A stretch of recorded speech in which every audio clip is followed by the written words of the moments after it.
No visa ফি বৃদ্ধি ও বিমানের Manchester two Sylhet flight বন্ধের পায়তারার প্রতিবাদে এবং সিলেট ওসমানী বিমানবন্দরকে পূর্ণাঙ্গ আন্তর্জাতিক বিমানবন্দরে পরিণত ও বিদেশি অন্যান্য এয়ারলাইন্স এর ফ্লাইট চালুর দাবিতে সোমবার গ্রেটার সিলেট কমিউনিটি ইউকের সাউথ ইস্ট রিজিয়নের উদ্যোগে পূর্ব লন্ডনে এক সভার আয়োজন করা হয়।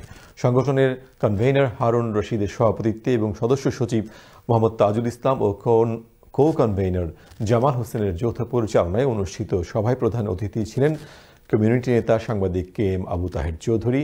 বিশেষ অতিথি ছিলেন গ্রেটার সিলেট কমিউনিটির ইউকের কেন্দ্রীয় কনভেনর মোহাম্মদ মকিস মনসুর, বীর মুক্তিযোদ্ধা সৈয়দ আব্দুল কাইম কয়সর, সাবেক স্পিকার আহবাব হোসেন, সাবেক মেয়র কাউন্সিলর জোসনা ইসলাম, বীর মুক্তিযোদ্ধা মোহাম্মদ মুস্তাফা ও কবি মুজিবুল হক মনি।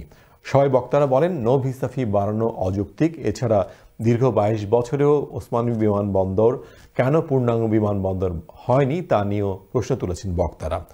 সমাজকর্মী মোহাম্মদ কামাল মনসুরের মৃত্যুতেও বাংলা পোস্টের সাবেক ম্যানেজিং ডাইরেক্টর আলহাজ এএস মোহাম্মদ চৌধুরী সিং কাপনির মৃত্যুতে দোয়া পরিচালনা করেন আলহাজ কে.এম. আবু তাহের চৌধুরী।